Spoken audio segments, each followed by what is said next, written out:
통계청에서 발표한 2022년 사교육비가 나왔는데요.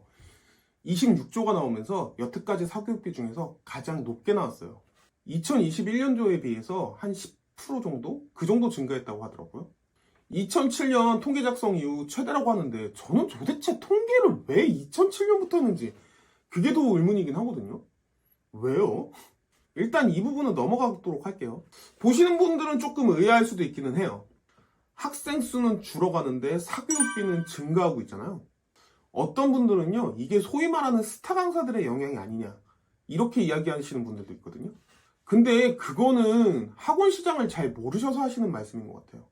표를 지금 보여드릴 텐데요. 표를 보시면 아시겠지만 학원 시장에서 차지하는 비중은요, 과외랑 오프라인 학원이 압도적으로 크고요. 온라인 학원은요, 사실은 비율이 그렇게 높지 않아요. 온라인 시장이 한 명이 쓸어가는 구조기 때문에 뭐 연봉 100억 이런 게 나오기는 하지만 전체 시장에서 봤을 때 온라인 시장의 규모는 아직은 많이 적은 편이에요. 그러면 도대체 왜 이렇게 사교육비가 올라갔을까? 이렇게 생각하실 수 있기는 한데요.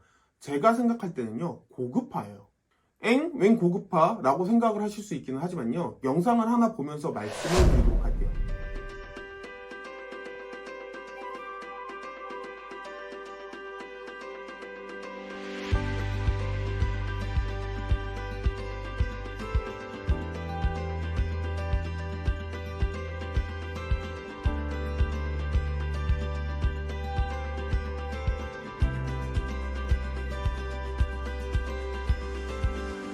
이거는요, 어떤 수학학원에서 강의 영상을 홍보용으로 찍어 놓은 거거든요. 그걸 제가 가지고 온 거예요. 보시면 아시겠지만 뭔가 좀 다르다고 생각하지 않으신가요? 보통 수업이라고 하면 학생은 수업을 듣고요, 선생님은 앞에서 떠드는 이런 구조를 생각하실 텐데요. 이 영상을 보시면 아시겠지만 학생은 계속 문제를 풀고 있고요, 선생은 왔다 갔다 하면서 질문만 받고 있죠.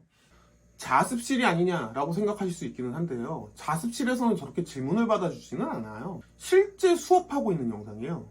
무슨 말이냐면요, 이제 사교육 시장도요, 옛날처럼 선생이 앞에서 수업만 하고 학생은 수업만 듣고 있는 이런 상황이 점점 없어져 가고 있다는 상황이에요. 학생들이 공부를 하면서 질문 위주로 수업이 진행이 되고요, 과거에 비하면 학생 개개인에게 더 맞춤식으로 진행이 되죠. 그리고 판서식, 그러니까 칠판 수업에서도요, 예전처럼 수업만 하고 학생은 집에 가는 그런 형태는 이제 거의 없고요. 수업이 끝나고 모르는 걸 질문한다거나 이런 시간들이 케어로 붙게 돼요. 대부분 관리라는 프로그램들이 뒤에 갖다 붙기 때문에 가격이 상승하고 있는 거죠. 제가 공부를 했던 90년대만 해도요, 이런 학원은 있지도 않았고요. 그냥 수업만 듣거나 아니면 뭐 100명, 200명 이렇게 많은 학생들이 들어가서 수업을 들었거든요. 대신에 그때는 학원비가 조금 저렴했죠. 근데 그 당시에는 사실 질문하는 하기가 쉬운 상황은 아니었어요. 질문을 하나만 하려고 해도 굉장히 힘든 상황이었죠. 진도도 나가야 되고 학생은 많다 보니 질문을 받아줄 수 있는 여건 자체가 되지 않았어요. 근데 사회가 발전하면서 점점 이런 학원들이 망해가요. 이렇게 수업만 하던 학원들이 사실 성적이 오르지 않다 보니까 망해가고 관리형 학원들이 점점 더 생겨나게 되는 거죠. 제가 대치동에 처음 왔을 때가 2014년인데 그때만 해도 이런 관리형 학원들이 별로 없었거든요.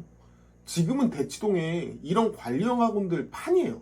거의 한 7, 80%는 이런 관리형 학원들이거든요. 소위 말하는 박리담회가 더 이상은 학원판에서가 되지 않는 상황이에요. 그러다 보니까 가격이 싼 수업들도 많이 없어졌어요. 사교육 시장도요, 점점 고급화가 되면서 학생들의 니즈를 맞춰주는 쪽으로 그렇게 변화를 했거든요. 당연히 결과도 저렇게 고급화로 가는 학원들이 더 좋을 수밖에 없었고요. 더 이상 학생도 과거처럼 많지 않기 때문에 과거처럼 박리담회가 되지 않는 상황이 점점 이루어졌죠.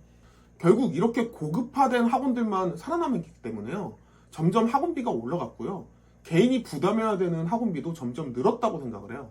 아까 표에서도 보셔서 아시겠지만 과외 비중도 굉장히 높아요. 지금은요, 학원 시장에서 박리담회가 잘 되지 않는 상황이에요. 이렇게 변하는 상황에서는요, 공교육도 사실은 좀 문제가 있지 않나 그렇게 생각을 하거든요. 사교육이 좋다 이런 걸 이야기하는 게 아니에요. 사교육 자체가요, 시장에서 살아남지 못하면 죽기 때문에요, 점점 사실은 발전이 될 수밖에 없는 상황이고요. 예전에 정말 컸던 학원 중에요, 한샘학원이라고 아시나요? 그 한샘학원이요, 지금은 망했어요. 학원 시장도요, 정말 변화가 빠르고요, 이 변화에 적응하지 못하면요, 도태되고 살아남기 힘들고요. 사실 밥 먹고 살기 되게 힘들어요. 근데 공교육은 어떤가요? 과연 발전이 있었나요? 물론 예전과 비교하면 발전이 있기는 했었죠. 학급 정원도 줄었고요. 전자칠판도 사용하고요. 점점 발전을 해오기는 했지만 그 발전 속도가 사교육을 따라오지는 못한 게 아닌가, 그런 생각을 하거든요. 왜냐하면요, 기본적으로 공무원이기 때문에 죽지 않아요. 가장 큰 차이점은요, 이 부분이에요. 죽지 않는다는 거예요. 물론 사교육이 더 좋다, 이런 이야기는 절대 아니거든요. 사교육의 단점은요, 저도 정말 많이 알고 있어요. 하지만요, 노력하지 않으면 도태되고요, 사실은 죽어요. 문제는 살아남아야 되니까 어쩔 수 없이 노력을 할 수밖에 없는 상황이 되는 거죠. 그리고 기본적으로 공교육이라는 것 자체가 노력을 해도 돈이 따라오지 않잖아요. 그러다 보니까 아무래도 발전이 좀 느린 편이 있고요. 그러다 보니 지금처럼 이렇게 사교육비가 엄청나게 많이 늘어난 세상이 된 게 아닌가, 그렇게 생각이 되어져요.